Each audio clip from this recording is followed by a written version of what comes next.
Welcome to Holdback Rack Podcast. My name is Jessica Hare. I operate Hare Hollow Farm, and we breed boas, balls, and select colubrids. Hi, I'm Jana King. I operate ASM Royal Tails, and I breed high-end ball pythons. We want to share our journey navigating herpetoculture and are dedicated to promoting biohazard safety for all species. And we would love you to answer the question, what's in your holdback rack? Welcome to episode 21. Jana, how are you doing tonight? Oh, super fantastic. It has definitely not been a rotten week. I'm a sadist or a masochist. I'm not sure. I've been making everybody watch Red Dawn and Chernobyl to get ready for... For little prep, Russian invasion prep. Red Dawn is so good. I remember watching that growing up. There's a new one, too, which is bad. Oh, I didn't know there was a new one. I meant the original one. Yeah, it's that really one is good. funny, 80s schlock. Yes. Like when COVID started, my first thing was like, we need to watch Contagion. We needed to watch Outbreak. We need to watch... There's like a quarantine... I don't know what is with my like way of processing world events. It turns out it's like the new Planet of the Apes movie. Yeah, through media. And it seems like this is dumb. Doesn't this remind you? I'm like, no, I'm processing now. I am prepping right now. I was like, we need to watch Top Gun now to get ready. I'm down for that. Yeah, let's not get ready. Like, it's not actually do that, but moving through the motions of whatever. It has made me feel a little bit better. The superhero still on mission? Yeah, he's somewhere in Poland. He did get to go to Cambridge, England. I was like, was Harry Potter there? And he's like, no, but he could be. And I was like, you better find him. Yeah, duh. That'd be sweet. Super sweet. So do you get to talk to him on the phone or email or have daily communication, or is it just... No, yeah, he has internet everywhere pretty much. But okay, I married a man who doesn't like to talk about anything at any time. Right, so it's like one-word answers, but you still get to know that he's one-word answering. Oh, yeah. So he'll just be like, he's like, I'm flying now, and then he'll land, and then I won't hear from him for 24 hours because this isn't marriage time. But when a man is born, God carves out of his brain any kind of capacity for like... into conversation, and he's like, yep, finished it.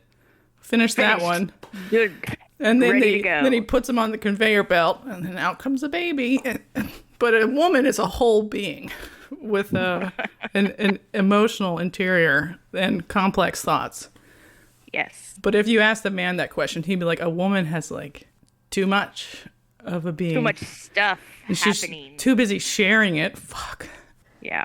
So I just have to accept that, and I feel like I have. I'm trying hard to be accepting. Marriage Talk 101. Don't take any marriage advice from me, also, or everyone at home. For sure. Although I am coming up on 13 years, which makes me feel fucking old. Lucky 13. Lucky 13. Mm-hmm. Sure. But yeah, I also married a man that does not speak much.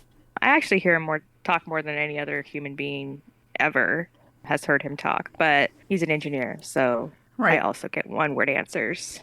I just let it be. Even if I want to strangle him and hide the body in the forest for the coyotes to eat. Definitely have the property for that. We'll make a little note of that for later. So we do actually have a topic today that it's not marriage. Or World War III. Or World War III, not Ukraine. Our topic tonight is the top 5 corn snake morphs that you should invest in for 2022. And I decided them, and it's completely biased towards my opinion and not anybody else's. Yeah, except for she excluded Palmetto. Yeah, I did exclude Palmetto and Scaleless specifically because... Ooh. I don't know. I sent you that picture of that Palmetto with its eyeballs. I 60% of its head. I'm partial. I think they're super cute. Although I'm not going to invest in that project, obviously, because it's got issues, but that's still my favorite.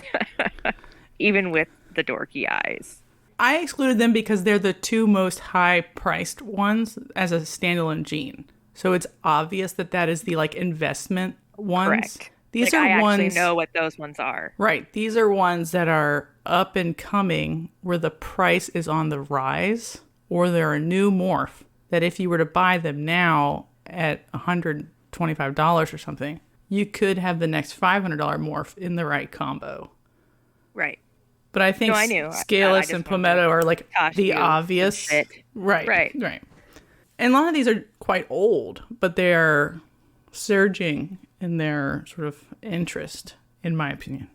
This is all my opinion. Resurgence seems to be a theme, I think, even in ball pythons. Right. Like And the old is becoming new again. right. And capitalizing on a combo of an old gene in a new way is a theme throughout all of these, like, except for maybe one. That's how you like sort of get ahead of the market, is you have adults that are ready to go and make babies when the demand is at its peak instead of Right. Instead of 6 trying years to from get now. in at the tail end. Right. Correct. So the first one is called Kastanie. Castania. That's a cool name. Yeah, I think that's German or something for. I wish I would have remembered what it was. It's like it has some other names like mahogany, copper. So Castania is a color mutation in corn snakes where the front third of the snake is one color and it sort of fades out to a different color in the back. So the front half sometimes will usually be more saturated, so like orangey or reddier, and then it'll get lighter and lighter towards the tail. So it's kind of like a pine snake or something that has that sort of color palette, but this is a single specific gene. The ones that were isolated from the Germany and that are called German line in the US, or orange heads or red heads, will have like a very stark orange first third, and it will fade out to like either brown or gray as it goes back. It's a very cool look. It's been crossed into a lot of things, but it's just been like a sleeper for a long time where they're like, oh, it's another snake that's $125. But because it's different, I'm seeing combos of it that are going in the $200-300 range. And I think if you hit some good combos with it, you could have corns in the $500 range. So like Mandarin diffused, so that's Amel Castania diffused, are $500 right now. So Newsflash. That's pretty good for a corn. yeah. So like good cutting edge Kastania, because there's not that many Kastania combos to begin with, are a good price and a good buy right now. And there aren't a trillion of them out there, and it's not allelic with anything, which would devalue it faster. Castania, the German to English translation is horse chestnut. Okay, that makes sense. A lot of them are like that color, but the best ones of them to me are like bright orange, bright red, and they fade to like gray, like a red head and a gray tail.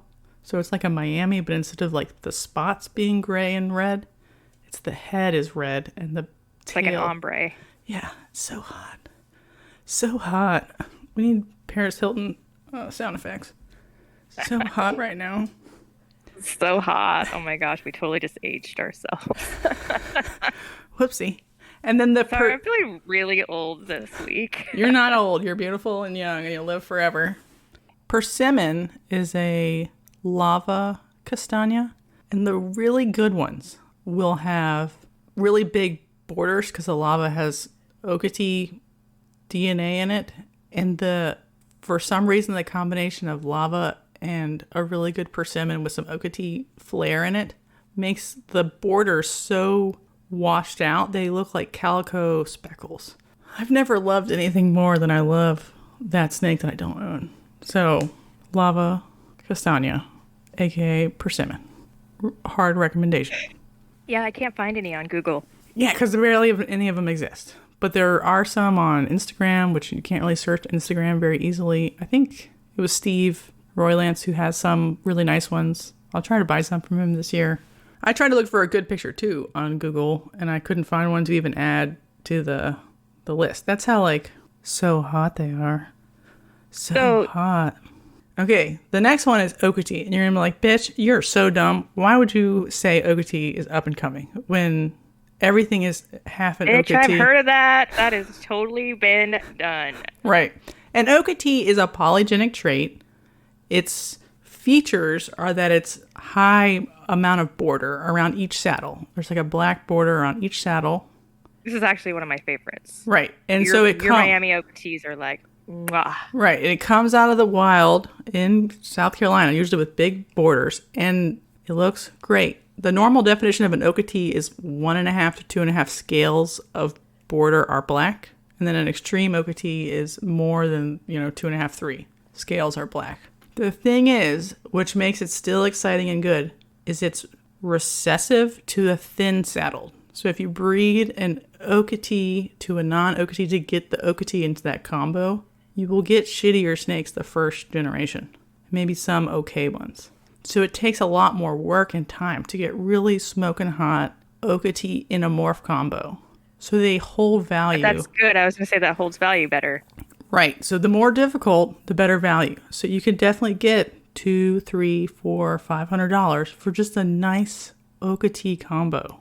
Not a lot of genes, but like it took them a lot of time to like fix it multiple times.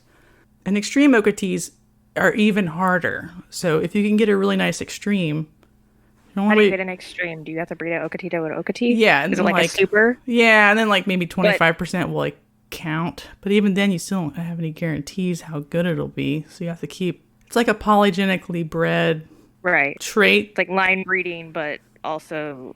Yeah, there's probably only like a couple genes that control it. So if you can make it homozygous on every allele, you can get more consistency. So the reason why it's still hot, even though it's old and normal, is because it makes every combo it's in better. And I did include the buff Okeetee. So buff is kind of like exactly like it sounds, sort of like a brown tannish combo. You add Okeetee to it, it looks like a fucking tiger or something. It looks so much more elevated because there's so much contrast between the borders and like the base color.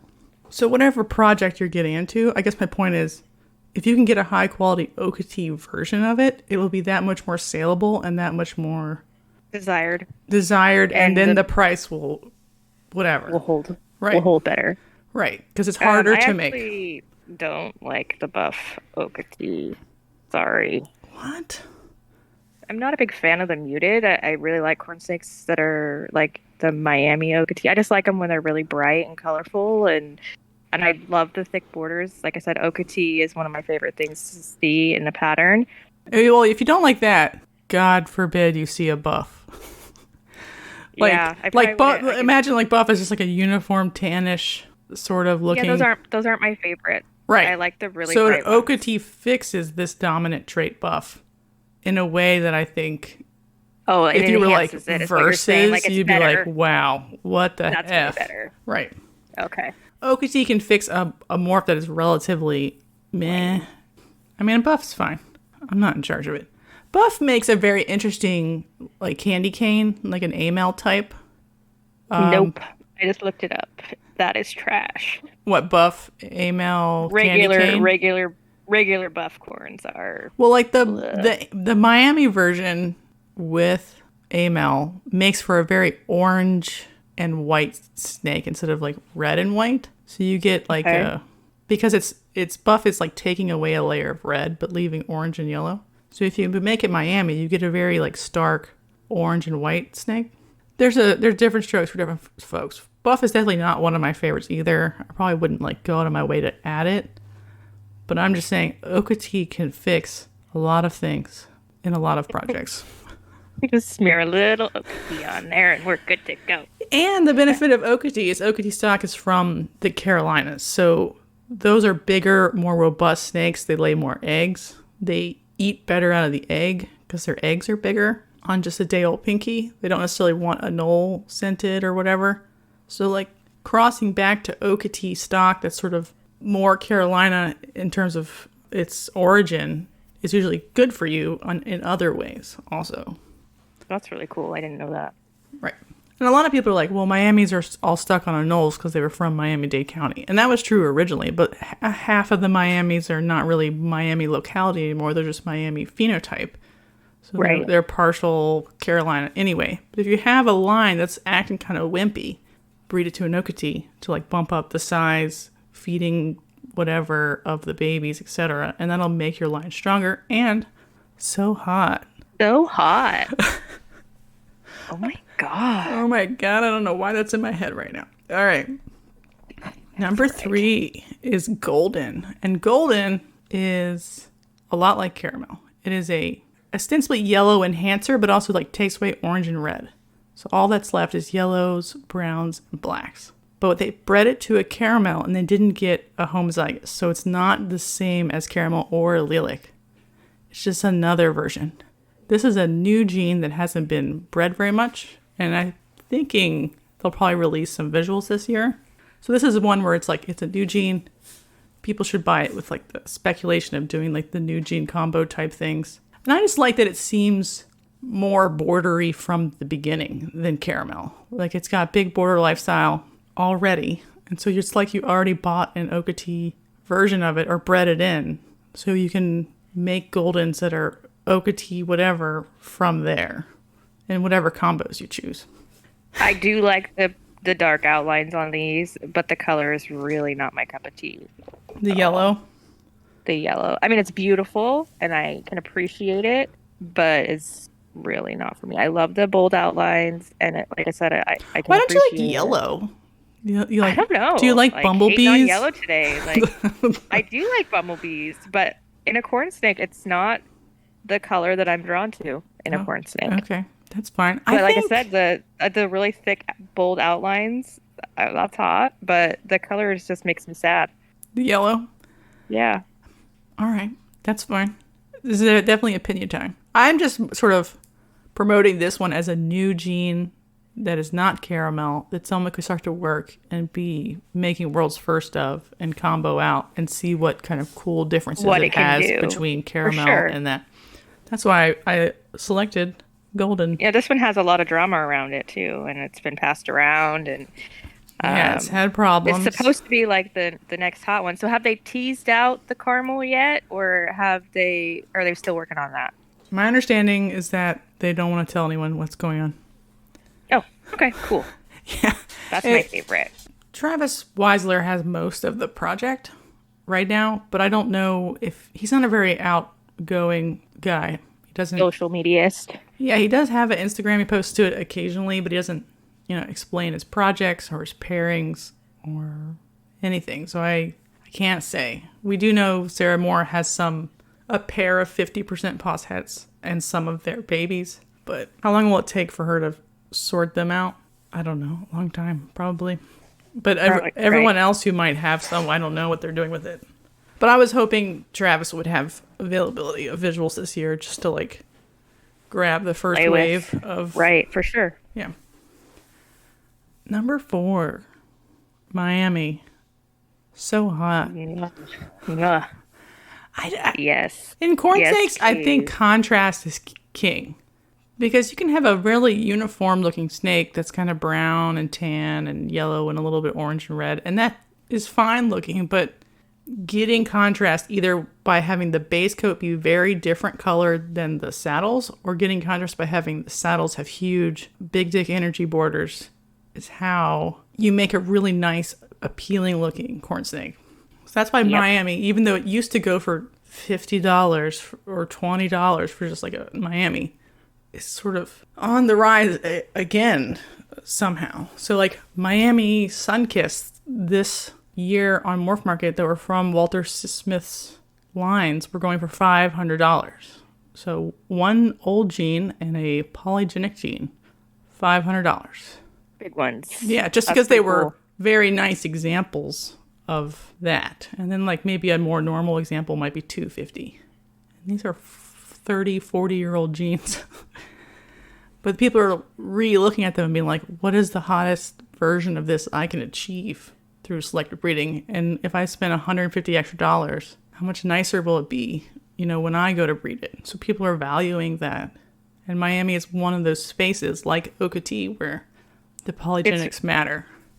Yeah, it's really exciting though to see that that's having value in that line breeding, because I think that is part of what it sounds like to me has drawn you in, is the polygenics and the making the nicest example and having that recognized by price and by the market supporting the nicer looking examples. That's fantastic, because I feel like sometimes in ball pythons it's like, oh, okay, we just need to hit the genes. You don't always get to pick if it's the nicest one. Right. Yes, it is very fulfilling to me to have projects have that component to it.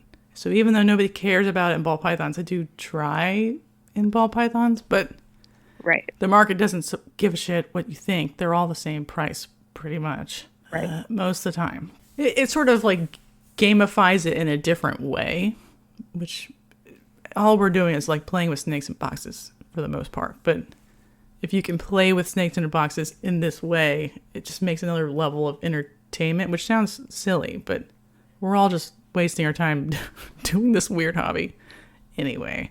So that's why I like the way Miami looks in general. The contrast Absolutely. is huge.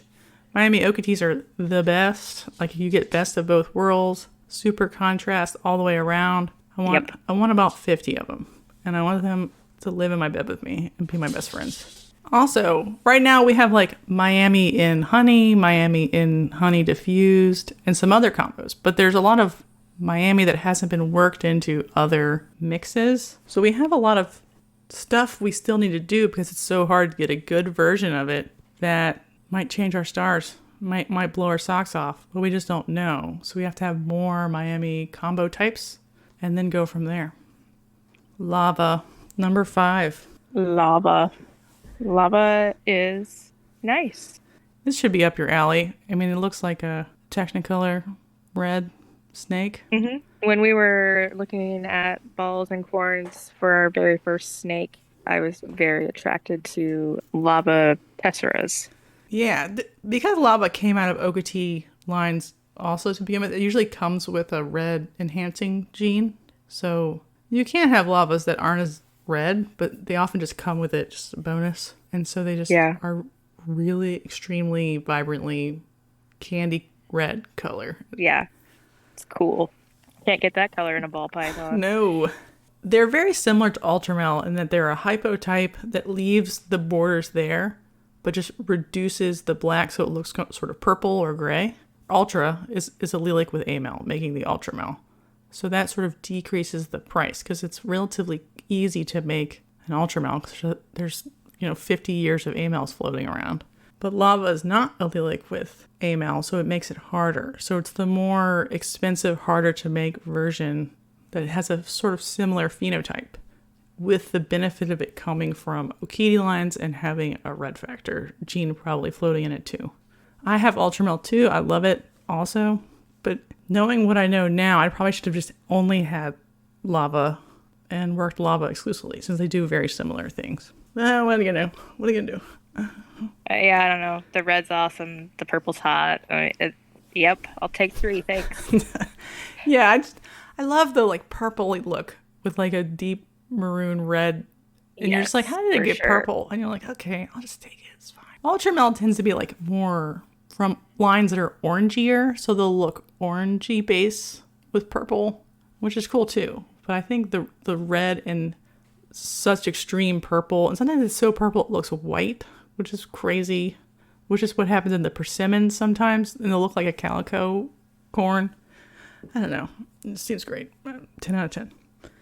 I have 3 lava animals right now and 3 Ultramel animals. So which ones will win? You decide.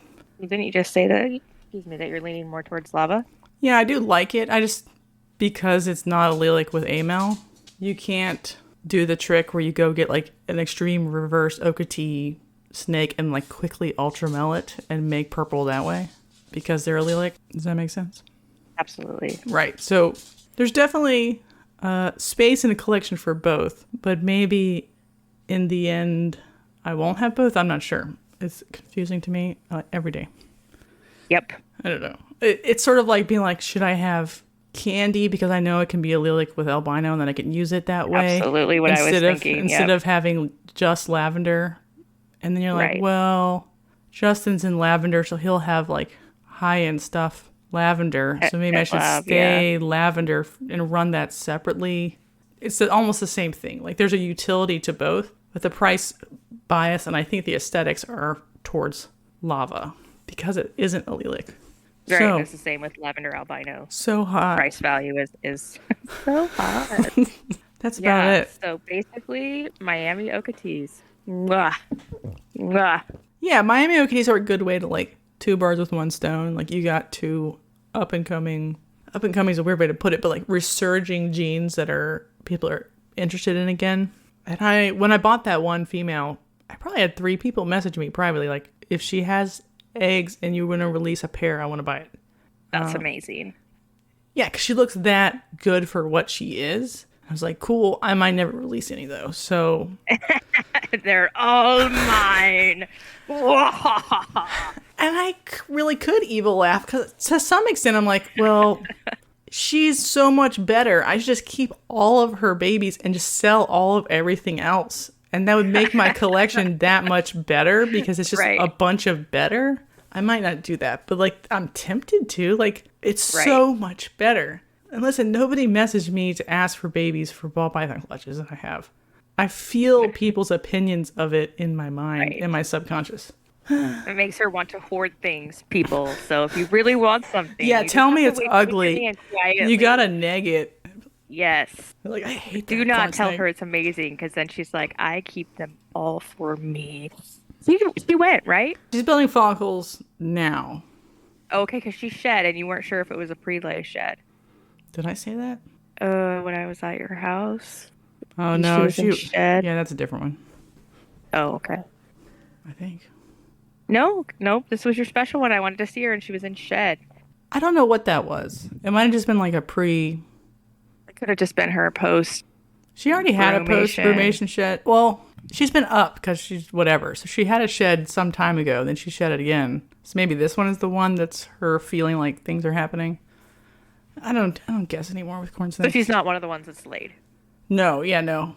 But she's definitely building follicles. I did have, on today's post on Instagram, I was lamenting about young 2020 corn snake males not necessarily having the juice. That they had disappointed you greatly. Right. I had a lava probable shatter male that should have had some females. I had a Ron Burgundy, a really nice Miami Tessera, who maybe messed up Sapphire's babies because those eggs didn't look that great to me. So he locked her, but I don't know if he was shooting blanks or not. The orchid also failed to... Orchid is lavender sunkissed. So it's like a purpley orange peachy snake. Mm-hmm. He didn't want to lock anybody either. So, I mean, we're learning lessons here about corn snake breeding. So even though Didn't you leave them up for the winter and just feed them extra? Yeah. Okay. So, I mean, that's maybe part of what's wrong, and part of what's right is like we needed time to catch up. So they're at the right size, but they didn't get enough cues. I haven't seen any good breeding behavior out of anybody except for Ron Burgundy, and he was the biggest at like 150 grams. I know now I'm just not going to rely on a 2-year-old male. You're just not going to plan to use one. Yeah, ever again. Or like if it just happens. Yeah, which is crazy. Because like I can get a ball python to size. 10 months. I don't know what the difference is. Like I'm still feeding him a lot. I'd have to feed them a lot. Like every 3 days as little babies. And then every 5 days until they're on small mice or something. Like a lot. Right now they're like 4 to 5 days as little babies. Right. But you would consider actually power feeding. Right. I'd have to like do crazy. And so then I'm like, do I really want to do that? No. I don't even have time for that much feeding. So I have been trying to like throw an extra pinky at males, 2021 males that I might want to try next year to be like, do you guys want to get up to size a little bit faster? Like you get 2 pinkies than 1 or like 2 peach fuzzies, but I'm just not going to worry about it anymore. You have to just assume that they'll take 3 years just because of the quality of the food we give them. Like maybe if they were eating baby anoles or baby frogs that are more nutritious than a baby pinky, which is like a water sack anyway, they would grow bigger to begin with because the food quality would be nicer. Okay. Which like leads into me like, oh, maybe I should try doing more reptilinks since they're pureed bigger animal. Like the pureeing process helps. Aren't they really expensive though? Yes. So like a pinky mouse might be 30 cents online. A reptilink might be 50 something cents for this equivalent size. Maybe a little bit more with shipping. Double. Right. But potentially if you have like a golden male, like a high value male. Right. You really wanted to be sure he could breed it at whatever. What was it? The orchid? Orchid, yeah. I don't know. Like that one. No. Is he not high value? No, not really. He just sounds kind of exotic. He sounds hot. I actually don't know what I'm talking about, but he definitely sounds hot. The lava Shatter is a potentially high value male. Okay, and you think he got that clutch with the weak veins? No, I think Ron Burgundy, the Miami Tessera. Oh, okay. He did have a lock with her, but the veins looked a little funky to me. And I was like, is she retaining sperm? Or did he sort of get some of them? I mean, I didn't like candle every single one. There's 20 eggs, so it was like... It's awesome. It is crazy how many they have. I had another... The one today was 20 eggs, too. I'm like, where am I going to put all these corn snakes? So do you have a corn snake incubator, or do you just throw them in your ball python room? Right now, I am using an incubator, but I could definitely use the ball python room, too. I have a free incubator. I did like a freezer conversion for ball python incubator. Mm-hmm. So I have like that on and running and doing pretty good. So I'm happy to like give them an 82 degree whatever. And that'll guarantee that they actually hatch around 60 days instead of... Whenever they feel like it. Yeah, Right. 60 to 80 or 100 days later. Right. Like right now, my ball pythons areas, I think I have the thermostat set to 78, and maybe so like the top shelf might be 80. It would probably take 70 days to go. Are you going to get an incubator for your kings? Yeah, I was trying to figure out what I wanted to do because I have my ball python room also at 78, and I was thinking that would mean that the king snakes would take a million years to hatch. Yes. Yes, But I'm not going to count eggs before they come. But both girls are freaking cows and are eating like crazy. But the one that shed first, the female that shed first, she only took... So I'm trying to use up like little mice that I have in my freezer that I don't need for baby hatchlings right now. And so I've been doing small mice, but I've been getting them like 3 or 4. And she only took one and she refused the rest. All right. So She's I probably think that feeling means that full. she's getting close because normally she like tries to take my face off. Right. Most of the And- time they refuse, like, one, they're in shed to like the 10 days or whatever until they lay. But every once in a while they'll eat one last time right before they go in the shed. She was kind of looking a little dusty, but not quite. You know what I mean? Like she was starting to look, I don't know. We'll see. I haven't checked on her today because I fed her yesterday. She definitely only wanted one. And I tried several times and she was like looking at me funny and was not attacking me, which is super weird. So I'm excited. We'll see. Whatever happens, happens. It's just kind of for fun. Right. Well, you could make a cooler incubator or something cheap because you don't have that many clutches to put in it.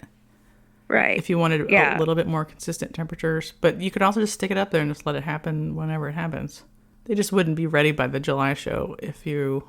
No, they would have to wait till like the December or October show. Right. I was hoping to be out in the building by the time they laid, but that probably is not happening. And I was thinking about doing like one of the Kingsnake shelves like at 82 and just putting them near the heat, not on the heat, but near it, set to 82. I don't know. We'll see. Yeah, you can do that. Or like in a ARS rack tub. Yeah. Because it's a little warmer in there. Just a little bit. Yeah, none of that matters. They hatch just fine, doing whatever. I just happen to have an extra incubator, which is good for me. Yeah, that's all. great. You're going to have a lot of clutches this year, aren't you? Holy mackerel. How many are you expecting? I mean, how many look like they're going to go of your corns? I don't know. I should know this, but I guesstimated I would have 140 babies this year if everybody goes, but they only had 15 eggs. But I got a 20 egg clutch and a 23 egg clutch and a 14 egg clutch. So they're on average going a little higher than 15 right now. Oopsie, hopefully you got space. Well, that's a good thing with corn snakes. I'm not going to buy them those little mini racks this time for the amount of animals that I would need. I'm doing the takeout container method. So I bought 150 of those and I'll just buy more. Are they like the delis that you have at shows, or what do you mean takeout containers? You know, like Chinese takeout has like a black bottom and like a clear top and it's square and it's like one Yeah, okay, space. yeah. So it's exactly that. You like melt a tiny hole or two in there. It's about the right surface area for a single colubrid baby. I'm just going Right, to that's cool. stack them in Yeah. the ball python area because by then that room will be all the time by the time they're born because it'll be Yeah. summer again. Yeah, so colubrids can totally do that. And if it's like a real crisis and I don't want them in the ball python room for some reason, like it's not convenient, I'll just close like the master bathroom door and put a space heater in there set to 80 and just put them in shelves. Yeah, they're pretty easy. So easy. Yeah, I couldn't survive a 150 plus like such a big jump of baby ball pythons, although I could like run ambient 84 and put baby ball pythons in the same situation and they'd be fine in like a bigger container, but I prefer hotspots for tropical stuff. Yeah, absolutely. But just colubrids are known for being a lot easier and not actually needing a hotspot. right, they can tolerate it just fine as long as the ambient's warm enough. So that's what I'm doing. I do have a 36 rack sea serpents, and I do like it. It makes it much easier to clean instead of like popping off the lids. Mm-hmm. But I would have to go spend, I don't know, $1,500 or something. Well, and you can use your 36 for your holdbacks. Yeah, or the oldest set or something, like the first set, and then they could be sold out of there, and then I don't know. It doesn't matter. I did buy my 150 in my little condiment cups that are small enough to fit in the container and still allow them to drink to get ready, even though they're not here yet. But it is a lot. Like I'm surprised, like the number increase as the females have mature. Like Sapphire laid 14 eggs last year and one didn't hatch, so she had 13 babies. And then she laid 23 this year, so she's gone up. That's amazing. And she double clutched last year, so like. Well, she'll probably double clutch. Right. I mean, when does she get a lock? Are you going to give her a lock, or are you just going to let her do her thing? I'll probably lock her because I don't like throwing away eggs. Yeah, so when would you do that? I don't know. I usually let them go a little bit. They'll shed post-lay, and then I'll just, in that 3-week period or whatever, I'll try her out on somebody. Oh, okay. Will you do someone else, or will you do the same? Well, she was paired to that boy who was maybe not good. So somebody else. So probably, yeah. This is back to like that Miami Okeetee. He was supposed to be paired to her, but now I'm like scared she's not going to go. So I did give her a alone time with the Shatter male, which wasn't what I wanted, but I'd rather have good eggs than no eggs. Right. The problem with using the Shatter male is Cinder is, Miami-like in its effect. So I wanted to have some non-het Cinder Miamis to sell to people so they'd be like, oh, I'm not cheating. As part of like my cheating Miamis. Right. Whatever, it's fine. But we've already had a big discussion about this. Yes. I don't think it's cheating, but I understand it. Right. It's fine to sell. I just wanted to sell 2 different kinds of things. But I'd rather have eggs than no eggs. And I like Shatters. They're really cool. Shatters are Cinder Sunkissed. Did you know that? I did not know that. I actually like Sunkissed. Yeah, so Sunkissed is cool because it's sort of a hypo type, but a pattern modifier. And then Cinder is like an anery type and a pattern modifier. And when they get together, they make the coolest 2-gene combo in all of corn snakes. I'm looking it up right now. Look up a Shatter. Preparing to be amazed. You will be. I like the name. So cool. So evocative. So cool. It is. Oh, that is really cool. Yeah, there are very few corn snake combos that like look transformative to me. Where you're like, 1 + 1 = 4. This one feels like a 4. I really, really love if it was that pattern, but if we could just have some orange or red in there. Well, have you seen my high color Shatter? Uh-uh. He's on my Instagram. So he has the most like interior color of any Shatter I've ever seen, where like the inside of the saddle still has color in it instead of being like gray or charcoal gray or like a little bit pink. The inside is quite pink.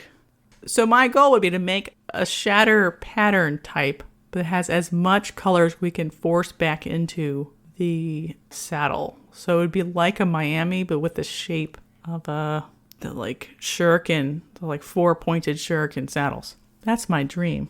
A lot of Shatters are colorless, but they don't have to be. And I'm not sure what... Oh yeah, yours has way more color than the one that I looked up. Right, is the highest color one I've ever seen. And I bought it immediately. That's gorgeous. Yeah, that's exactly what I meant. Like it needed some... Right. So some of them can have like different amounts of pink. Like it could be just like this like pixie dust sprinkle of pink in there, or like a pink halo around the like saddle shape. But he has a ton inside, and it's still definitely pink and not red. But I think we can Juice it up. juice it up with some selective breeding. Yeah, that's exactly what I meant when I said like it just needed more contrast. Because it's homozygous He has cinder, it for sure. you're never going to get like color back in the base. But that's all right. We got this. No, that's exactly what I meant. Is exactly how he looks. Is what I was like. Oh, it just needs like some more. Right. Yeah, he's got it. You think he's didn't get it done this year? No, he's been sexing it up all over this joint. Oh, good. He's become Good the boy. primary because all those little boys gave up, and he's a mature male. He's 2016, so he's been around the block. Yeah. Oh, he's like, I got this, boy. Yeah, he'll like go in there and be like, or cry in the corner. let me twitch a little bit, and she'll come running for this peen, and then corn snakes are done in like 20 minutes or something. No, he's been doing great. I've been feeding him every 3 days because he's been like absolutely overworked to the extreme. He has 6 or 7 females on his docket, which is insane for a corn snake. And he's been like test pairing some of the ones that are sort of like a little young but the right size, and I'm like, I don't know. And he does those ones too, and I'm like, God bless you, because he was one I bought from VMS Herp and then quarantined, and then I gave him like 3 females, and I was hoping whatever, but if I hadn't bought him, I would have nothing. Oh yeah. I mean, I'd have to go back to like the third rung male, which was the male from last year, which was a Tessera that you were very Cinder disappointed with. Yes. I don't know if I was disappointed. The male from last year, the daddy from last year. Maybe you were disappointed that they didn't prove heads or something. Maybe I'm misremembering. Oh, yeah. I mean, sort of. It'd been cool if something had popped up. Nothing popped up. So he's fine. He's beautiful, too. He looks like a weird like piece of metal in a shape form. So that's cool in its own right. So I gave him a single female just because I was like, this Shatter is really busy. Even though he wasn't hitting every girl in the rack. Right. He wasn't supposed to even be slotted. He was supposed to be just a backup in case of emergencies. So he got given to one. Even though he's last year's male, not the Shatter. Right. Okay. But after this season, I'll probably try to rehome him to somebody who wants to use that look. I, too, do not necessarily want just like a uniformly gray snake. I do think they're beautiful. I like a pop of either contrast because it's Okeetee or color because it's a Miami or whatever. It makes it more fun. Yeah, I agree. Especially with corn snakes because you can get so many colors and patterns and fun shit happening. And why would you go gray? I mean, sometimes it's all right. I don't know. There's versions of it that are cool. The hard part is like figuring out what people want to buy, because maybe they do want a gray snake. I don't know. People are weird. I know people don't buy anery boas that much. What's up with that? All right, and then I have a story about Morphmarket. Okay, here's my question. If somebody came to you and their first message was a number with a question mark, is that an acceptable way to offer a price on a snake? No words. No words in the English language. Only a number and a question mark. No, that's not appropriate. Okay. What the fuck? And then I was like, politely declined. And then they're like, well, what's your lowest offer you'll take? And then I was like, makes me crazy when people do that. Yeah, and I was like, I'm pretty happy with the price the way it is right now. No, I have like make an offer, but he didn't start good and he ended poor. And so I was like, it's basically the price it is for you, buddy. Congratulations. I'm not willing to negotiate. Oh, God. So I asked the Discord this, and I'm like, what is the consensus of the people? And I was like, do you charge them $20 more than the normal asking price out of spite? Do you give him like a $20 discount just as like a consolation prize to maybe win them over? Or do you just say like make an offer no matter how many times he tells you something different? And most people are just like, stop talking to him because it's never going to work out anyway. No, it's not. Or it's going to be just a really crappy, awful transaction. Like you can just tell. Right. You can just feel it in your bones. And his first offer also was like 40% off of the list price. Not even like, $100 off or something, or $50 off. 10% or Right. It was yeah, already yeah, like no, extremely low. like And that half snake price. No, has that's sat for not a gonna long happen. time, so that maybe that's where he was coming from, but I'd rather live with it for the rest of my life than Then sell it to him. I had a interesting experience on Morphmarket this week as well. woo. It's that tax money time. They're coming out of the woodwork. Yeah, Yeah. so I have a couple of snakes. I finally listed some females, reabsorbed that aren't really doing anything, and I just anyway, I've got a couple up on Morphmarket, and had a lady message me, and the snake is over $500, and she want to do a payment plan, a 30-day payment plan, and I was like, you know what? Who cares? Sure. And it's a spider hepide, possible Enchi, and I thought I had put in the ad that she has like she corkscrews, but I guess I had forgotten to do that. And she never asked. And she was just like all excited. And we were like chatting back and forth for like a while.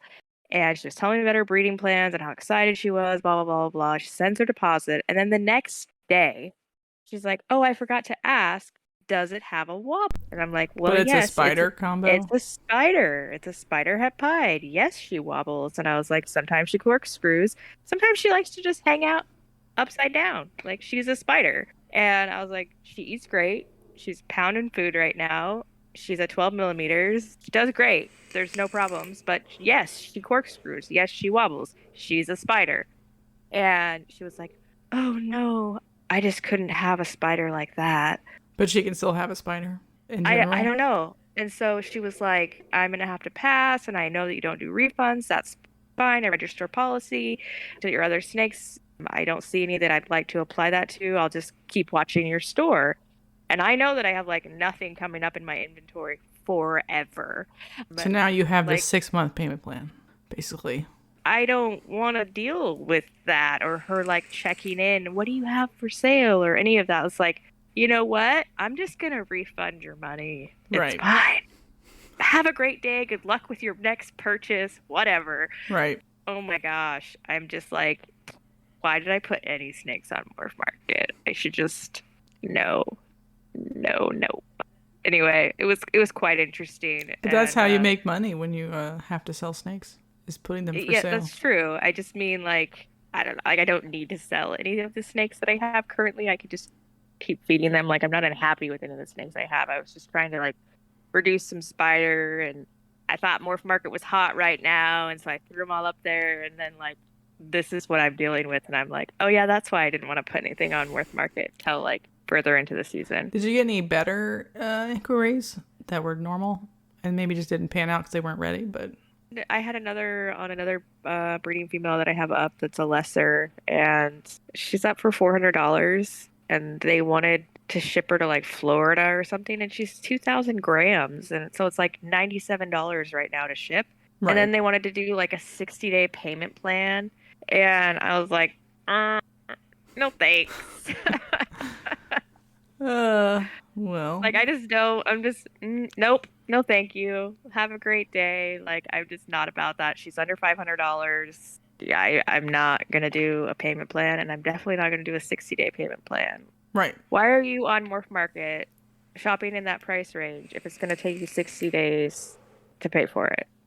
I don't know. Do you think it? Well, we've talked about this a little bit before, but do you think they're nursing along multiple payment plans and like this is Of part course. of their like way to get to the Yeah, top? yeah. Instead of saving your money and buying what you want, they nurse along lots of payment plan. It makes no sense to me because that's not how I operate, but it is not uncommon to see that or have people expect that. I don't know. I need to change my store policy and put in that, I don't know, no payment plans under 1,000 or something because I'm over it. Yeah, I had somebody put a deposit on a snake for local pickup at the end of the month, and I'm like, that's probably fine. It hasn't sold yet, so I just tolerated it. I probably wouldn't have normally, but I'm okay with it. No, yeah, I normally wouldn't refund, but like it's a spider and that's a touchy issue, and I thought it was in the ad and it wasn't, and I just was like, you know what? I think it's gonna just be better for all people involved if Yeah, for if the we most just part, I've part ways. I've refunded everybody their non-refundable I deposits generally do like if they're cool. as a policy if they're cool. If they like stick me along for a long time and then like don't make their final payment or whatever, like I might because Right. my time is worth something. But literally, like she had paid me the day before, so I just refunded her money because So it we can goes all walk away happy, and she had a good experience still with me, and maybe she'll come back. right. So that's a lesson to everybody at home. Is if you're nice to your seller, even if something dumb happens and you shouldn't get your refund back, if you were good the whole time, it could Right. probably still work out. Well, Yeah. and then like she didn't ask for a refund. She was just like very like I've read your store policy. I understand. Like she's like it was my fault for not asking, and like she was completely cool. And I was like that really is only there just to protect me. So like if you are a jerk or you do string me along, I can be like it's in the store policy. Right. But in general, like I'm not out to take your money. If you didn't get anything from me, there's no reason why I shouldn't just say, "Oh, it's okay. Here's your money back." Right. It's almost more of a protection so that people don't pretend they're interested when they're not. Right. And just be like, I need you to hold it for 48 hours because I just said I'm going to pay you. We're looking for intent to pay. And so she had Correct. intent until she figured out it was a spider, even though she knew it was a spider. Right. It's So okay. I Yeah. updated the ad and fixed it and gave her her money back. And Right. maybe I'll just take it down. Maybe that's a sign. I just need to keep breeding her. Do you feel like she reabsorbed? Do you feel like she had to, not to talk get into follicles too much, or that she did you see her build and then she reabsorbed, She's or the she really just funny one that went all the way to 35, but she was being bred to the banana. And I was like, is oh she gravid or is she not gravid? What the F is going on? Like, are these eggs? Are these not eggs? And like, she really just wanted to go really badly, but she didn't have any viable sperm. And so at the very end, she reabsorbed and they like, I got to watch it by ultrasound, her reabsorbing, even though I'd like thrown the JKR pied in there at the last minute. Maybe she'll still go, but she'd already started to reabsorb. Like it was too late. She went down to like almost nothing follicles. Like you couldn't see them on the ultrasound. She's eating like a freaking beast. So I put her on the list to ultrasound this time, and she's already back up to 12 when the time before, like literally you could see nothing. yeah. So I I mean, think if she really stays wants with to you, go. she could go for you still this calendar year.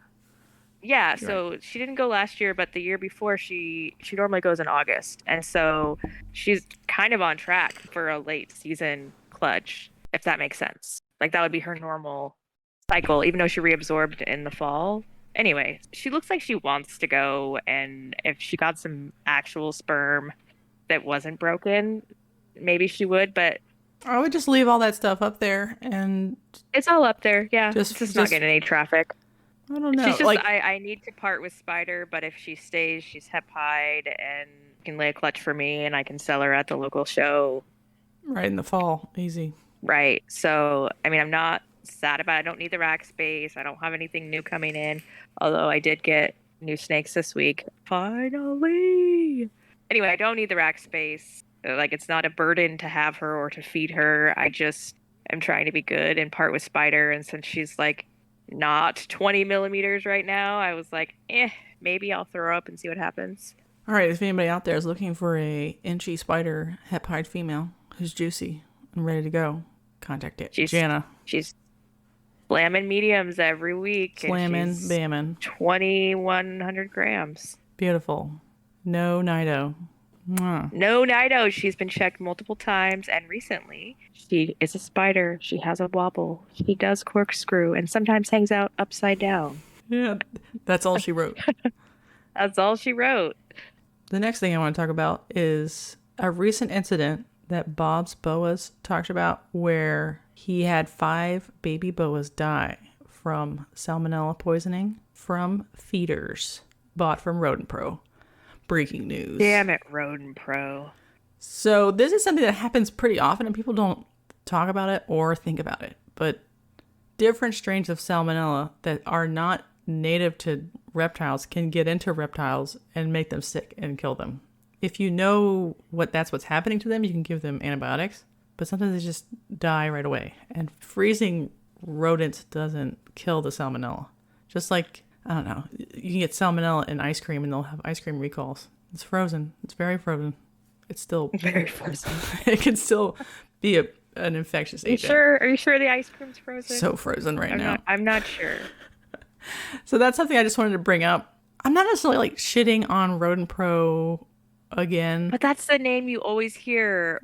when it comes to like deaths and things happening from feeders. It sure is. It's always Rodent Pro. Because salmonella could get into anybody's lines from a wild rodent or something, walking through the warehouse where they're bred or the barn. And jumping up on the food. Right. And pooping or peeing on it. So it's possible it could happen. And I've heard literally just rumors about some other providers having problems with salmonella specifically. I'm not going to say which ones. But since Rodent Pro buys wholesale lots from other people who breed and sells them, they might not know exactly what they're selling as well. So they have less of a QC procedure. Age or the quality. Right. So what's the takeaway here? Know your producer as best you can. Whatever that means. I don't know what that means. No, take it or leave it. There you go. Yeah. So you can still have problems with frozen thawed too. And then Steve's Morphs on his interview with MJ, Trap Talk session with MJ, he mentioned a Vivarium Electronics thermostat failing completely in the on position, which they're not supposed to do, and cooking in an incubator of 20 plus eggs, ball python eggs, high-end ball python eggs. Holy F. Yeah, so I listened to that and I was like, fuck me. Because I do have some Vivarium Electronics thermostats still. I prefer Herbstat because the interface is nicer and they feel nicer. I have VE. That's what I have on my ARS. I think my incubator is Herbstat though, but right. Ugh. There was a lot of talk on Instagram of people switching and talking about which ones they've personally had fail the most and which way it had failed. And every time I've had a thermostat fail, it has been a Vivarium Electronics, but it just failed by just turning off and never turning back on again. It never failed still on, but in an on or off position. It just did not turn on anymore and gave up. How many times have you had a thermostat fail? Never. Never, says Jana. Never. Knock on wood. I've had thermostats that when I went to use them didn't turn back on. Weren't working properly, or the temperature was different than what I checked versus what was on the thermostat. So they weren't working properly. But I checked them before I throw snakes in there, so it wasn't a surprise or anything. It was I left it on for a couple hours and then came back and it's 110 degrees, even though it's set at 88. Were those VEs or Herbstats? Oh, those were way back in the day, the cheapy $25 bull the ones crap from, that you shouldn't from have. Amazon. Yeah, that you shouldn't have on your racks. Oh, anyway. Speaking of which, I think it was Lone Star Racks. He was saying he no longer offers a heat tape guarantee if someone uses heat tape with the cheap ones, because there's something about the getting hot and then turning off instead of titrating up and down that makes the heat tape itself fail. So there's interesting. So he tells people if they don't use a VE or a Herbstat, he has no guarantee because he's been sending and replacing because they use that $20 one.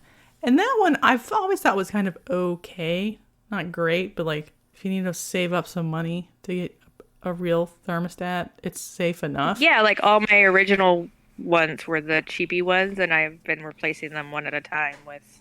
Right, but now after hearing him say that, and since he obviously sends a lot of racks with a lot of heat tape, I'm just oh.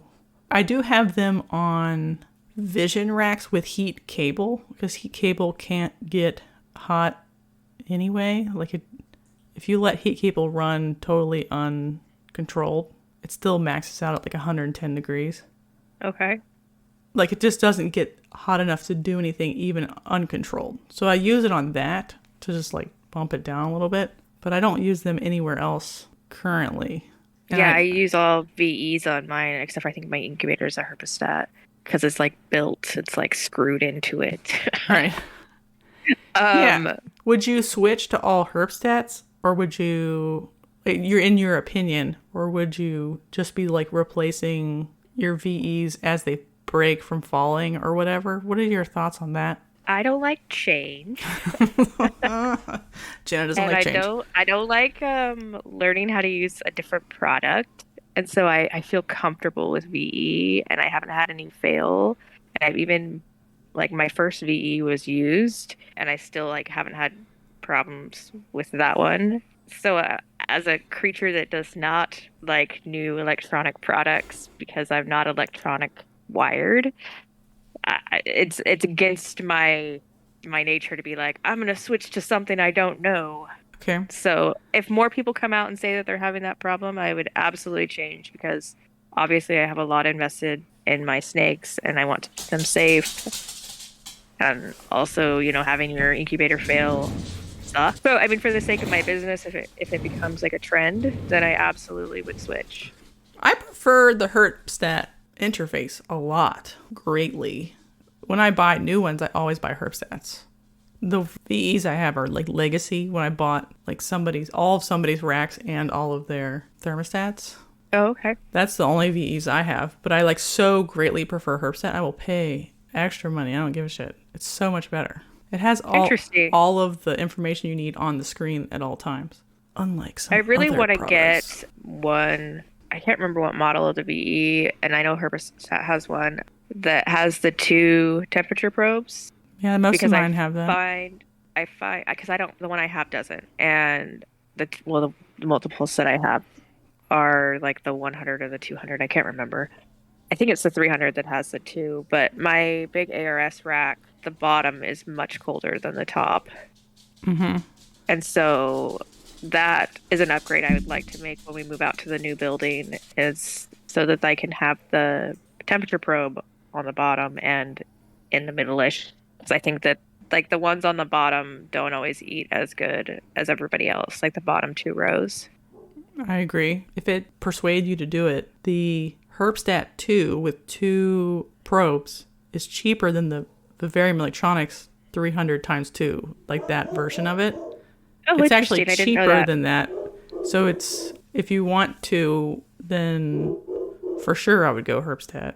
I have 2 4s, 15 2s or something like that, and like a couple of 1s, Herpstat 1s, and then like 3 or 4 Vivarium Electronics. I have an insane number of thermostats. Because I have snakes all over the fucking place, in different rooms, different worlds, different size of racks. This is a nightmare, a logistical nightmare. I did buy a spiderweb Herpstat this last time, the Wi-Fi enabled thermostat. I have no idea what that is. Well, I mean, I know what a Wi-Fi enabled is. I just didn't know there was such a thing. Yeah, there is now. So for like $20 extra, you can make it so that it can log in. You can see what temperature it is on your phone. Oh, that's rad. So you could like turn it down or turn it up actually from your phone. And I think from now on, I'd only buy those. And then the goal would be to have just ARS, just Vision in PVC, and just Herpstat spiderwebs. So everything is like standardized. Like I could use a spiderweb per ARS for the top and the bottom, and then go and like normalize everything instead of what the fuck's going on now, where everything is different and nothing's the same and the rules don't matter and the points don't count. That's my dream. Well, that's great advice. Maybe I will look into those. The spider, that'd be cool if I could check it on my phone, because it's going to be out of my house. Right. So, and you don't necessarily know if like the temperature on there is the temperature in the tub, but at the very least, if it's like wildly going out of control, you know the thermostat's failing as you're... Correct. Right. Yeah. Just like as a daily like check. Yeah. And I do have... rather than having to like hit it with your gun. Do you have sensor push? Do you use those? I do not. Yeah, I would recommend those also. So those are ones where like if the thermostat thinks it's right, but it's wrong, the sensor push will send you a push notification to your phone. Be like, hey, you know your tub is 8,000 degrees? And you're like, oh, fuck. I've actually like checked my snake shack temperatures like while we were whale watching. You know, there's an orca over there, and I'm like, what's the snake shack temperature right now? So like, I'll get like the ambient temperature of each room on the sensor push on my phone, and it tells me. It's really cool. Yeah, I will. Especially for like your outside building, you can like throw one in your incubator and then throw one like at the top of a rack somewhere and be like, this is the hottest point of the room, and this is the most critical thing that needs to not catch on fire. Yeah, those are fun, and they're not super expensive to me. I don't know, $50 for a probe and $150 for the The duck. Eventually, we're going to try to have the hatchlings in the incubator in their own building room in the house, something like completely separate. Right. That'll be good. Yeah. And then you can have that little thing wherever you need it to go. Right. It just needs to be within like Wi-Fi distance. So, or sorry, Bluetooth distance between the sensor and like the station. Yeah. I just wanted to plug New Gene Balls because it's two British people, their YouTube channel, like bickering with each other. And it is my favorite thing. Have you ever watched New Gene Balls YouTube channel? Are those the two that are the cute gay couple? No, that's New Forest Morphs. Oh, okay. So no, I have not. All right, I'm just like plugging them because I watched one of their videos again and they were like heckling each other so politely while drinking tea and talking about ball pythons. I was like, and I've commented a couple times, I'm like, this is like criminally underrated content. If I could have more British people doing what they're doing, that'd be great. 10 out of 10. Well, now it's on my to-do list. Yeah, it's not time sensitive. There's nothing like stand out. I just like love hearing them make fun of each other all the time. I published a shitty YouTube video this week. It wasn't shitty. I watched it. It was really good. It was the only YouTube video on my channel. I deleted the one of the goats eating cauliflower. Oh, that's sad for the goats. Yeah, well, they're gone now. Do you think Yummy. it's fire? You have like, in the video, you had like a good look at every version. Do you think it's fire? I actually think it's even fire, even less now after making the video. I don't know what it is. I mean, it's very disco-esque, but it also is like granity disco-esque. It's so, I mean, it's so pretty, and I love what it's doing, and it's amazing, and you should keep reading it. But it's not quite disco, and it's not quite granite. It's like them together, but in every combination. So it's got to be like one thing that's doing both those things. Does that make sense? Mm-hmm. Yeah, I mean, fire It's sometimes delicious. takes It's so pretty. the eye. The fire complex will take the eyes out of the alien heads and give it a granite splash. I just today saw a fire GHI on Instagram, and I'm like, that looks so hot. That is absolutely not what is going on in my GHI maybe disco fire thing. It is totally different. And then I was like, my life's meaningless. I stared into the void. I contemplated my navel. I don't know what it is. I do think it's in the complex still. And it's on the disco vanilla end of Right, the complex. weak side of the complex. Right. Right. For sure. Because it's not, it just doesn't have that weird, fire looks faded looking. Yeah. Like somebody had like stone washed a layer of pigment. It does not, mine do not look like that at all. They look quite saturated still. Fire-ish. Well, and they're like, but that it doesn't have a vanilla head blush. stamp either, so it's not quite that. Like the No. perfect vanilla, like No, but they're also blushed like out thing. blushed, a yellow belly almost blushing, but it's not yellow belly. Right, But they you know look what I mean? more like my gravel than anything else in my building. Yeah, I agree. Like the Yeah, blushed out like spots the on blush, top of it the goes all cell. the way across the back on all of them. I mean, like it's so, and it's super clean. It would be like a pain in the dick if it was like Spark. Because Sparks are like stripy, but a little bit brighter, and they usually don't have any belly changes. Wouldn't that like? I would laugh so hard. I would laugh too. Sorry. So you're trying to get the little chicken nugget up for next year, for the fall? Will Yeah, they like be I don't want to for breed the him to fall? his mom because that's like a super black problem pairing again. Why? Because he's a black pastel GHI to a black pastel whatever. Something. Yeah, and most of the babies were female. Like I think there were Like 9. he was your only male, right? Well, there was another just straight up GHI head clown male, but he was for sure nothing else, and he Right. sold at the show. So my only one is the most genes, which is the most complicated, but also would produce super black pastel. Oh, super black pastel. Duh. Yeah. Yeah. No. that's- Yeah. It's not Yeah. terrible, but it's just something I have to keep in mind. But it's the only way to check what the F And is it's happening. son to mother, so it's more likely if there's a busted part of the allele that it's going to be really fucked up. Right. So hopefully it's not fucked up and it's awesome.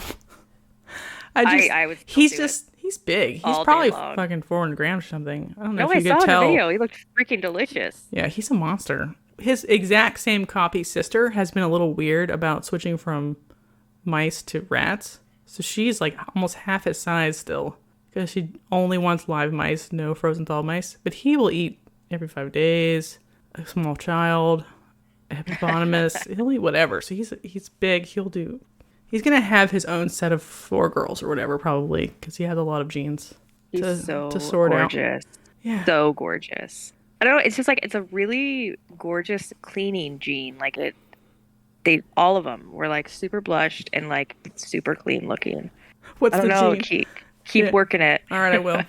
I didn't sell any because they were all female. I didn't sell any of the Why would you? They were all gorgeous. the possible whatever the hell they are. So like I have all of them still to sort out. Hopefully we know by 2023's season when he sires over his mom, and then right by the time we'll the be girls like, are ready, you okay, should they're know. actually fucking sparks or something stupid, and then we'll know for sure. Oh my god, I'm gonna laugh so hard if it's Spark. But I mean, it's the best quality Spark I've ever seen.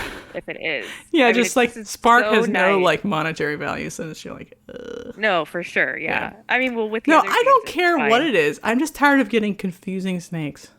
Oh my gosh, every single one of your females is a dinker. It's so funny to me. Right, So and funny. technically, like Occam's razor here, there's no way they're all actually dinkers. There's just Right. dumb luck that I am dumb enough that I see something interesting in them for different reasons, and then I lose my mind.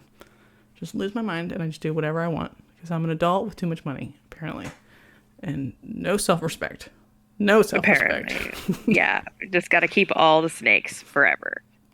I did sell Gerald a GHI Dinker Granite male, het clown male, because I was like, I don't need all of them. So that gene is loose in the world. And I'm just like, I'll let you know if it's grim or not. I don't think it's grim anymore because it looks weird. Is that the brother? You had 2 brothers. The one I posted this week it's basically a normal granite, but he has like very weird He's so pretty. desaturated areas. yeah. That No, I remember. so it was a younger brother that was sold to Gerald. Oh, this season's Yeah, sorry. from the same mom. Yeah, and I was like, this might have it in it. Remember, I was like, I don't think any of them have in it. And then like 2 weeks later, I was like, I do think they have it in it. It's because they change color weirdly over time. I don't know how to explain this. Like It gets nicer as they age. yeah, in a way that doesn't make sense if it was a normal. Right. Like even beyond 400 grams, where they start to look like shit again. And you're like, oh, okay, this is looking like shit again. It's all very strange. I don't know what the hell's in my collection, but here they all are. That's fine. I will report back because he's locked his mom twice now. She's building Oh, follicles. that's exciting. I'm really interested to see how that turns out. Like, really, really interested. Could have a ton of normals and inchies. 50% Super head clown. inchies, or did you just do the? No, I just did the regular granite because I'm fucking baller lifestyle. I was just like, I don't need to make any money. I just need to know more. I need some answers right, on the one simplest of these at least. pairing was the one that I chose. Okay. Because I'm an idiot. I'm really excited to see that clutch. I'll report back. I'm hoping it's something already normal so it can be priced and then like released as if it's normal, whatever it is. Isn't that dumb? Like to be like, I hope it's not worth $50,000. I hope it's not a dinker. You just hope it's an unidentified but already existing gene. Yeah, because then it'd be much easier to like market it. Like, oh look, this is another It's version. a grim. Yeah, like I can make grim clowns next year, and then you can sell grim clowns for $5,000 like God intended, and then everyone lives happily ever after. I got a new snake in this week, and it was a snake I bought in December actually. And it was a baby Longicauda from Crispy Snakes. It's so cute. It's such big eyeballs. It's insane. Like I knew they had big eyeballs, but then you see them they're in so person, cute. and you're like, it looks like a little Amazon tree boa or something. It's Huge, so cute. big eyeballs. It's a lovely thing. She was very mad at me when I put her in her quarantine enclosure, and she tried to kill me after that. But she's about this big. She's like a little A little worm. yeah, a little earthworm-sized boa. Because they don't get super big as adults. They're not born super big. So that was exciting. I did send off her swabs, and her swabs got delayed in Indy. And fuck Indy, because I think they weren't able to run it because it was a Friday. And so when I got my results back today, they just didn't even do the Boyd panel.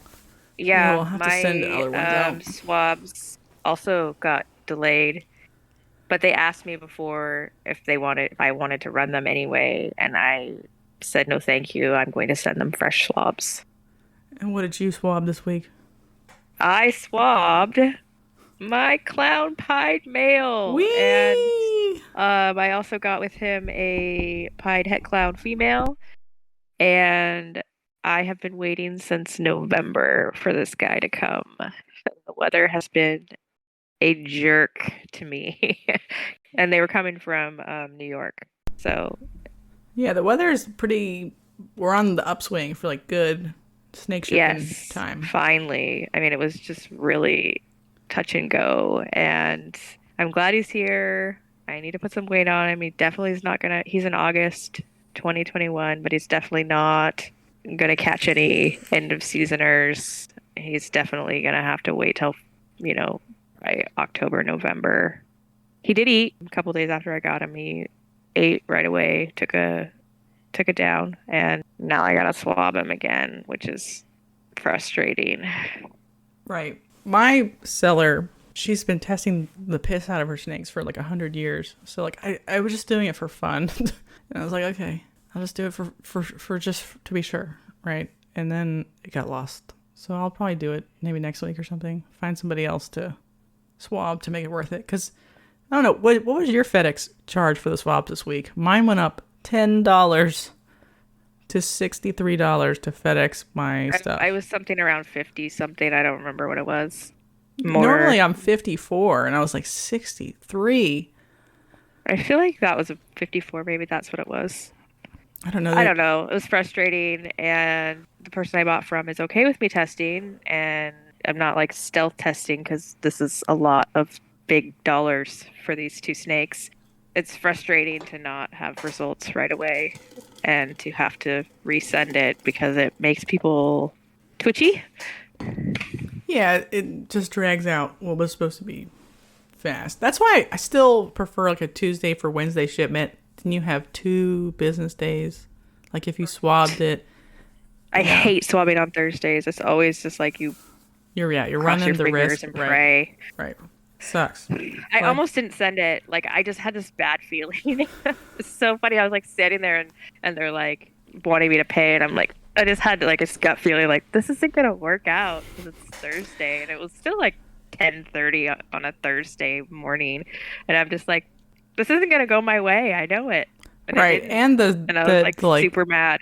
Supposedly the system was pretty good last week, so I didn't expect a delay, and so then I was like, oh fuck, they rerouted me to Indy just to like sort better. So it still made it on Friday for mine, but it was too late in the day. Morning.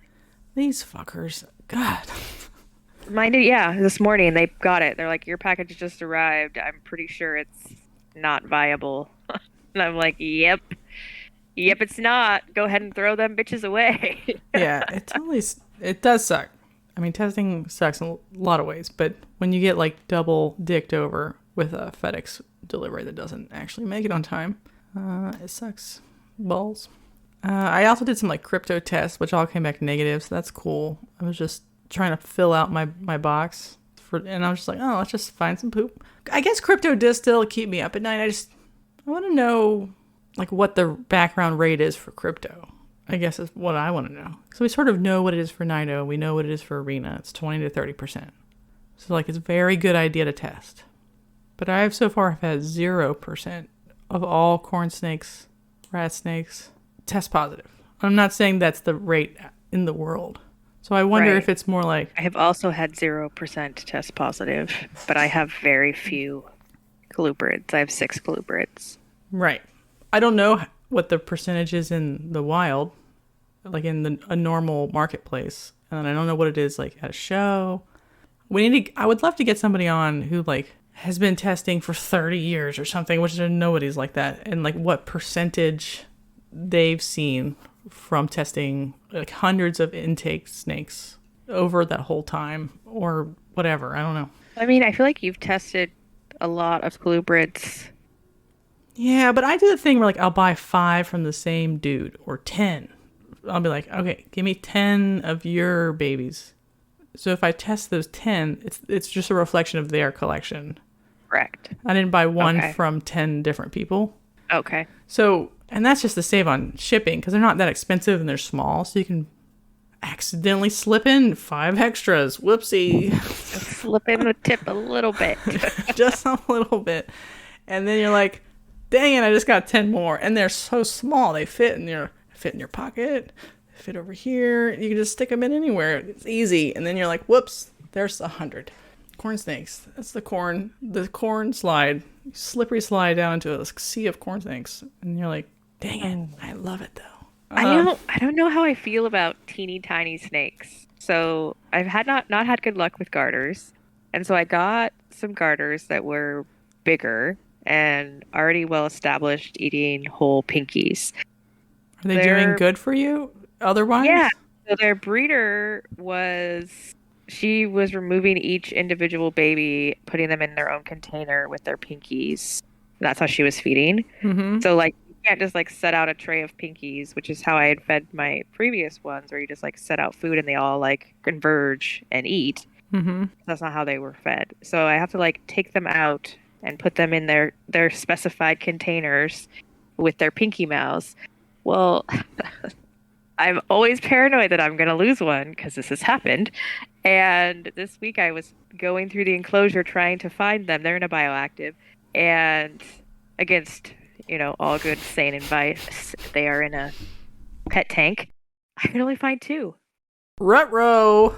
Yeah, and it's not like these are like little $50 ones. Like these guys are pretty pricey. And I'm like, what the F? And it's bioactive, so like, and there's like hides and logs and branches and like all this crap in there.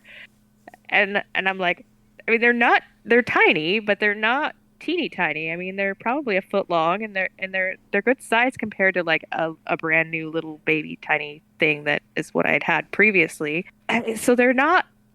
Like, is it still missing, or did you find it? Them. No, so I like took out all the hides and stuff, and I'm like looking for this thing, and I couldn't find it. Right, so I literally had taken out. I even took out the plant. Mm-hmm. Could not find this snake. You're regretting that bioactive and I'm like enclosure looking at now. the lid, and I'm like looking all over, and I like turn the tank around because sometimes they like to climb behind the thing, and I'm like shining a light, and I'm like I don't see it, and I'm like sweating bullets because. Like I said, these things aren't cheap, and it's a trio, and I can't really even identify them yet because they're super wiggly. Anyway, so I'm like, what if it's the male? Like, I seriously, I was like ready to cry because it was a really rough week anyway, and I'm like, I just cannot keep garters because apparently I can't keep them in their container, and I even have like a special like lock on the lid so my 3-year-old can't open the cage, which is what happened last time. Freaking out, and I was just like, you know what? I'm gonna just put the tank back together. I'm gonna feed the 2 that I have, and I'm gonna just like shelf this for another day. So I waited till Saturday. I think that was like Wednesday. I waited till Saturday, and I literally took everything out of it, and I pulled out all the soil, right, into a bucket, and I've got the other 2 in their little feeding things, even though they already ate. That fucker was down in the clay balls. Oh no! Stuck under the freaking net. You might want to take out your drainage layer. So what I did is I tucked the drainage layer underneath the foam background thing because it was like just pushed up against it, and because the background is like textured, there's like little gaps. Right. So instead of having it just like sit against it, I took out the whole background and put the thing flat on top of the balls and put them under the background.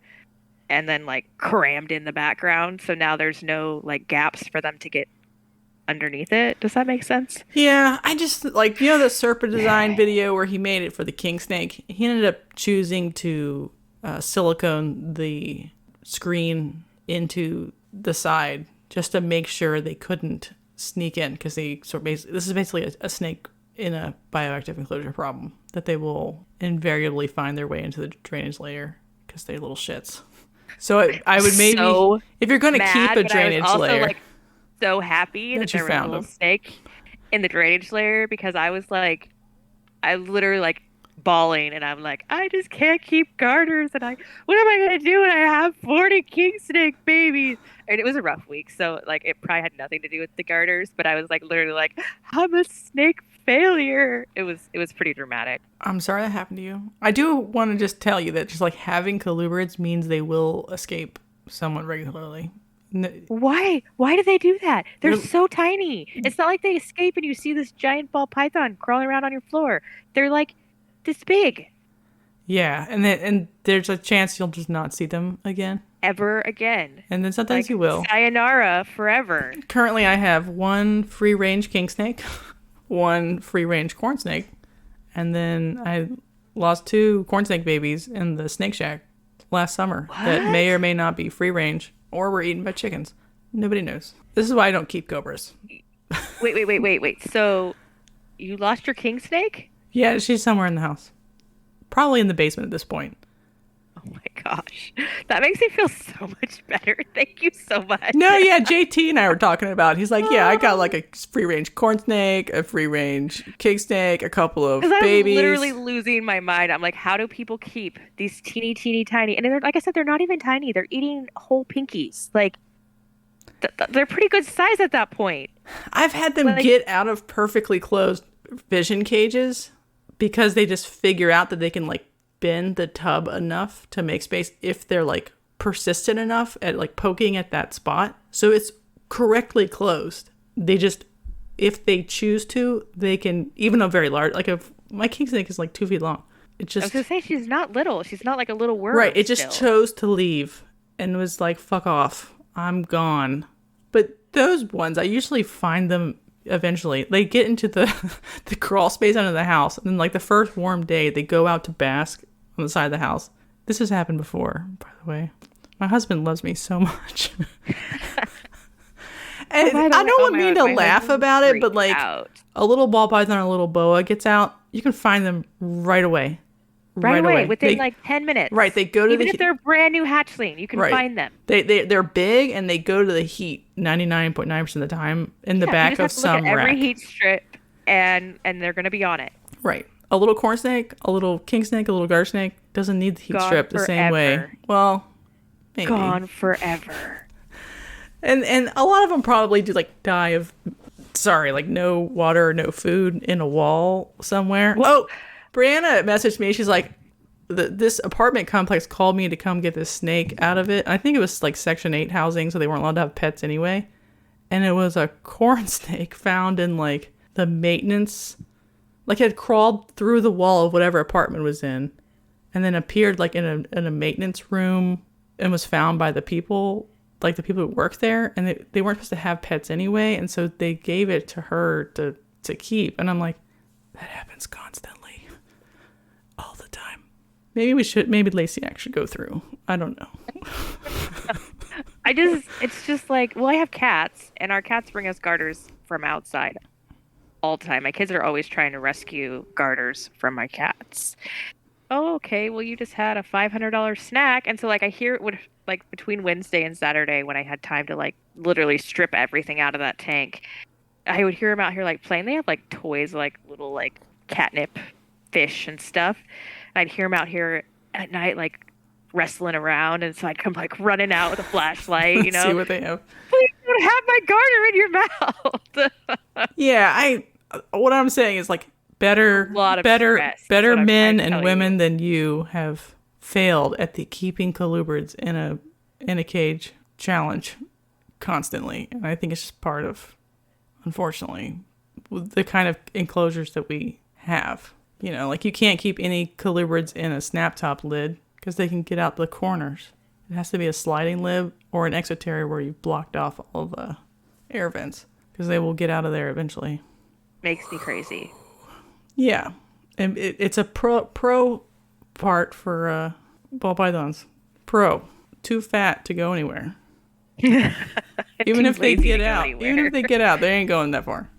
They're You will find them. they have no motivation to break out, in my opinion. Like if you leave a tub open, fine, and you get like the select one every once in a while that's like, I love to be out, be a friend, and I mean like they push and stuff, but like, oh my gosh, so much stress over these guys. Please quit giving me a heart attack, okay? Just I'm just trying to feed you.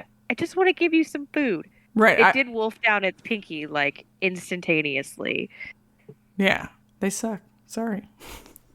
Yeah, I think why is one this of not these, advertised when people are like, colubrids are the best thing ever? because it's like Or maybe I another just like missed embarrassing it. Like, secret that like at any one time you have one or two free range pets doing their thing and somehow persisting until you can find them. Yeah, that's all I got. It happens to the best of us. that makes me feel. I literally was crying over it, like that I was like the worst colubrid keeper ever, and now I just feel so much better. Thank you, Yeah. Jessica. No, you're doing great. I would Now I'm silicone your fine. like vent holes shut though if you haven't yet. Okay, On that I will do exoterra. that. Yeah, and it's Well, silicone so you can take it off eventually. I've smashed the. You mean the ones on top for the cords? Yeah, and the ones in the front. The ones in the front. I think they changed the design because they're like There's like different screen in now. front of it. Okay, can I It's- tell you something? This is the craziest story I've ever seen on the internet. I saw an image of an adult corn snake in like an Exoterra 36 by 18 by 2 or whatever that size is. That's the size I have. That shoved its head through the wire vent, which is not the right size for its head, so hard through that gap that it killed itself. Like it saw that the tiniest hole was there, and it broke its own skull attempting to escape through it.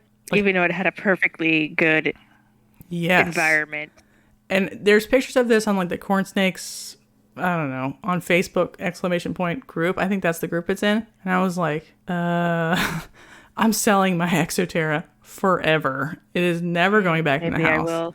Like Maybe I will silicone it just for funsies. yeah, so I would recommend siliconing it. And silicone you can like peel off later if you decide you need that spot to be openable again.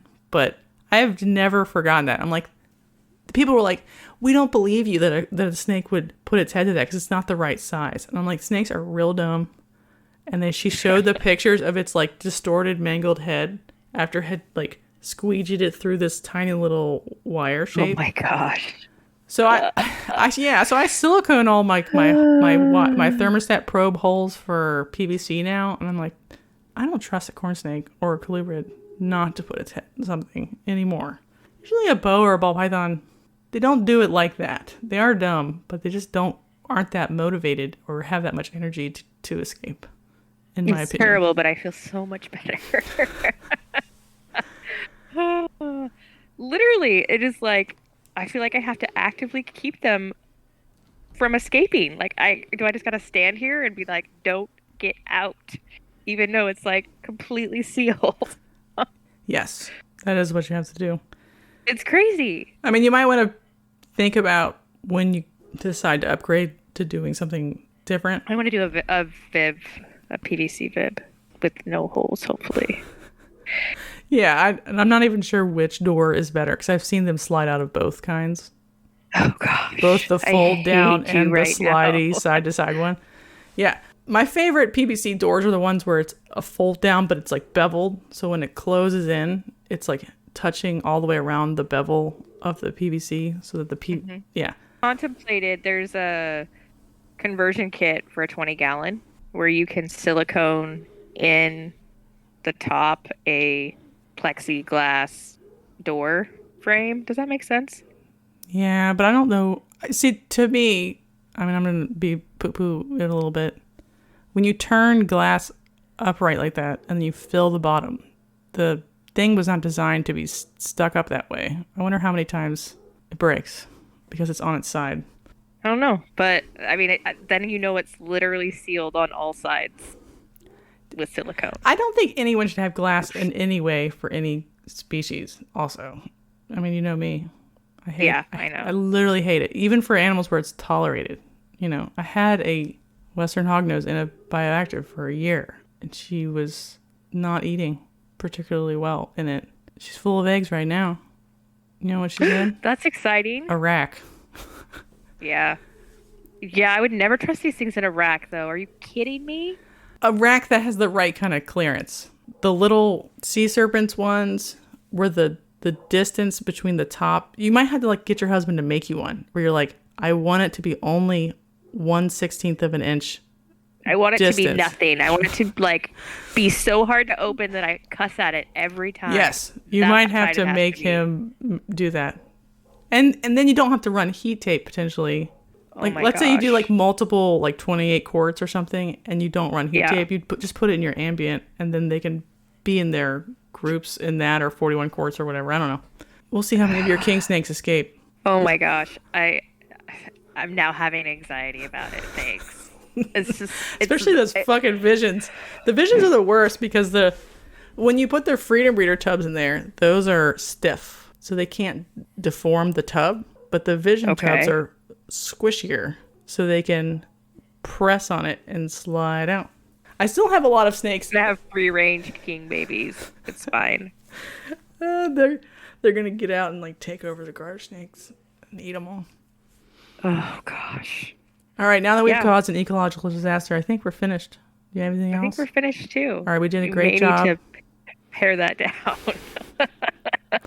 Yeah, So- so if you lasted through all of that, congratulations. If you would like to add your lost snake stories, you can message us or comment on our Instagram. Yeah, we have some fun stuff coming up. It's all secret right now, but it'll be fun for the whole family. I have no idea what we're doing next week, as usual. It's not going to be fun for the whole family. The whole not family. safe for work. Maybe next week we'll do like top 5 little snakes that you hope don't escape to buy Oh or my gosh, something. that would be Maybe hilarious. just like anything under 4 feet that's, little and like... Forever. Yeah, maybe we'll do that. That'll be fun. I mean, garter snakes will be on as one of the Yeah. numbers, I'm sure. If you have a request for an episode, message us on Instagram. Yeah, All of our grams are down below if you're on YouTube. we're still looking for 5-star reviews on iTunes. I checked. I didn't think we got a new one yet. If you leave a 5-star review and you screenshot it and send it to Holdback Rack Podcast on Instagram, I will read the glowing review. Hopefully there will be references to penis snakes. I don't know. It's just something fun in there, and then we'll read that. So bring out all your charm. That's it. That's all I got. My dog's barking at coyotes or whatever. All right. Well, we'll catch you guys next week. All right, bye. Bye.